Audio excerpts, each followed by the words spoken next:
गंडरपुर में आयोजित होउछि 21तम सर्वभारतीय football tournament.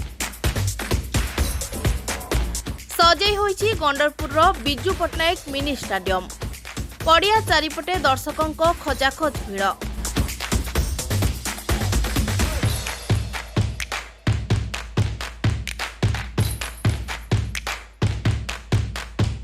उत्तर भुवनेश्वर अग्रणी संगठन यूनाइटेड यूथ स्पोर्ट्स क्लब आनुकूल्य गत 8 तारिख आरंभ होइछि टूर्नामेंट। प्रत्येक मनीष फिजिकल एजुकेशन एवं व्यायाम करिवार आवश्यकता रही। छोट दिन पिला आजिकल से ट्रेनिंग दि जाउछि जे से पाठ पढ़ा सहित निजक जदि टिके खेल रे स्पोर्ट्स रे आगे रखिबे ताहले निश्चित भाव में सेटा तांकर मेंटल ग्रोथ पाई मध्य बहुत सहायक हबो। केवल पाठ पढ़िले जे हमर सर्वांगीन उन्नति हुए सेटा ठीक नुह। शारीरिक विकास पाई एवं मन को फूर्ति रखिया पाई खेलर आवश्यकता बहुत रही। एवं आज आम ये आसिक पहुँचीचु सर्वभारतीय गंडरपुर फुटबॉल टूर्नामेंट। बहुत टीम आसी पाखापाखि 32 ରୁ 35 टीम आसी। सब वर्ष मध्य बहुत आडंबर हुए। ए वर्ष मध्य लोकंकर बहुत भिड़ रही। एवं एटा आखपाख अंचल कहतु एवं बाहर मध्य ये गंडरपुर फुटबॉल कहले लोकों भितर गोटे स्वतःप्रत भाव में आग्रह आसे देखापी कि जो मैंने खेल प्रेमी जो मैंने फुटबॉल प्रेमी प्रत्येक वर्ष आसती एवं यही शीतुआ माहौल रे खेलटी समस्त मन रे गोटे उष्मता भरी देछि। भल लगुच प्लेयर माने तांकर भी किसी जनकर फीडबैक नौथिली से भी अरेंजमेंट बहुत भल लगुच।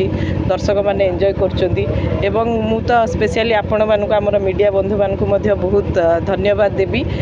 ग्रामांचल फुटबॉल एवं सहरांचल फुटबॉल दुईटा को मिसेइकरी गोटे जो कंबाइंड वे रे खेल करा जाउची ताकू प्रमोशन करबा पई मध्ये आपण मानकर भूमिका रही। एवं सबुठु मु साधुवाद धन्यवाद जनैबी मोर भाई हीरो जी कि गंडरपुर रे एई मैच को आरंभ करबा पछरे ताकर माने सीए ही कहबा को गले मैच रो परिकल्पना करथिले एवं परवर्ती समय रे अन्य व्यक्ति विशेष सेथरे जोड़ी हिचंती किंतु मूलदुआ तांको द्वारा एतार स्थापन करा जायछि। तेणु करी एभलिया किछि यूथ आम समाज पई दरकार जो माने कि खेल को आगु को नेबे एवं खेलाड़ी को सम्मान देबे ता सहित परवर्ती जेनरेशन को भी सिखेबे जे खेल कूदर आवश्यकता कौन रही। टूर्नामेंट बहुत भले भले चली। आज की 7 दिन है आपण मैंने प्रथम दिन आज आगे आमको सहयोग कर प्रथम इस आपको धन्यवाद देवी कमिटी तरफ और आम ऑर्गेनाइजिंग तरफ। आज वर्तमान ग्रामांचल लाइनअप हो जाए फाइनाल जयपुर दल फाइनाल प्रवेश करपटे सुप्रीम फुटबॉल क्लब बराईपुर अड़सपुर दल फाइनाल प्रवेश कर सारी। सहरांचल विभाग आपने जानते सनराइज क्लब कटक फाइनाल प्रवेश कर सारी।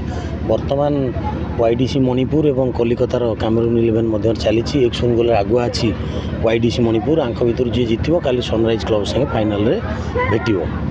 सबुठू खुशी लगुच प्रत्येक दिन 15-20 हजार दर्शक ये समागम होती ए अंचल गोटे भाईचारा सृष्टि होची एवं क्रीड़ा को ग्रामांचल आउरी जो लुकायित रही जाउची जो क्रीड़ार प्रतिभा माने तांको आउरी केमती आगु आगु नहीं कि जातीय स्तर रे केमती खेलिबे से जातीय स्तर खेलाड़ी आम ग्रामांचल पिला माने किछि शिखी से टाइप खेल खेलिले। आम धन्यवाद दौचु।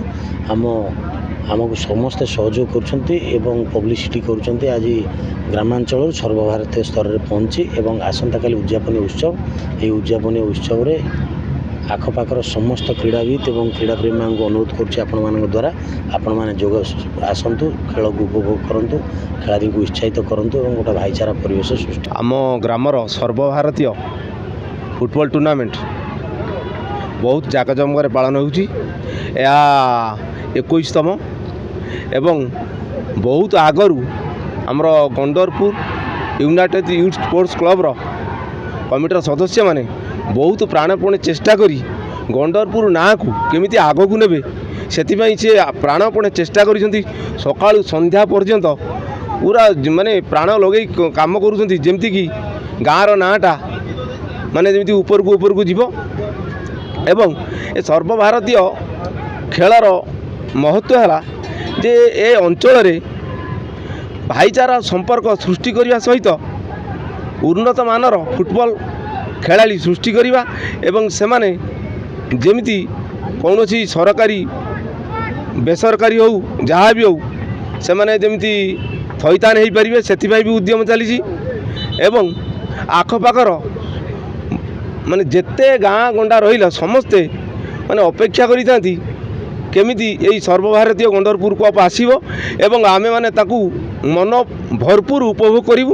ଆପଣ ଦେଖିପାରୁଥିବେ ଇଏ ପ୍ରଥମେ ଯେତେବେଳେ ଆରମ୍ଭ ହେଲା ଛୋଟ ଛୋଟ ଏଇ ଗାଁ ପାଖାପାଖ ଗାଁର ଲୋକ ଗାଁ ପାଖାପାଖି ଗାଁ ଏଇ ହେଉଥିଲା କିନ୍ତୁ ବର୍ତ୍ତମାନ ଯେମିତି ଆପଣ ଦେଖି ମଣିପୁର ୱାଇଡିସି ଆମର ଚେନ୍ନାଇ ଏମାନେ ସବୁ ଆସିକିରି ଖେଳିଲେ ମାନେ ବହୁତ ଦେଖନ୍ତୁ ଦର୍ଶକ ଭରପୁର ହେଇପାରୁଛନ୍ତି।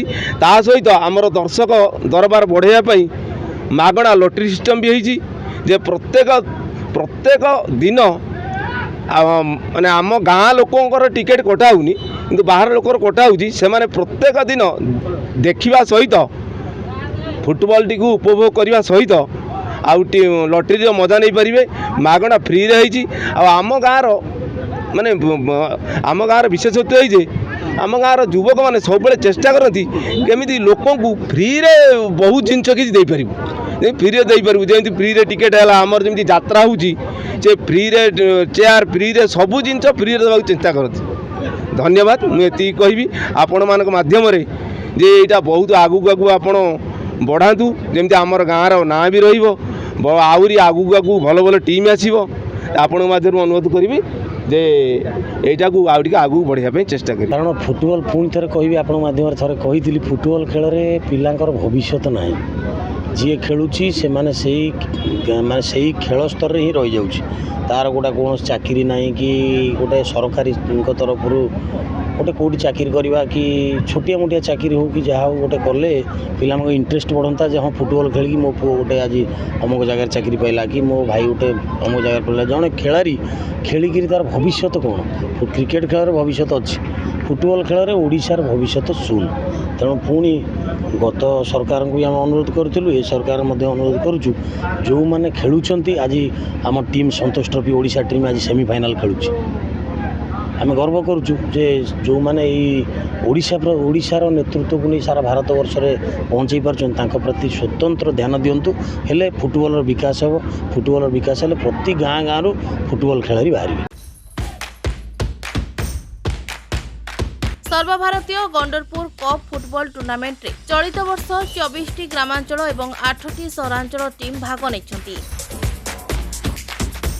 ଟୁର୍ଣ୍ଣାମେଣ୍ଟର 21ତମ ସଂସ୍କରଣରେ ବିଜେତା ଏବଂ ରନର୍ସ ଅପ୍ ଦଳ ପାଇଁ ଆକର୍ଷଣୀୟ ପୁରସ୍କାର ରଖାଯାଇଥିବା ସୂଚନା ଦେଇଛନ୍ତି ଆୟୋଜକ।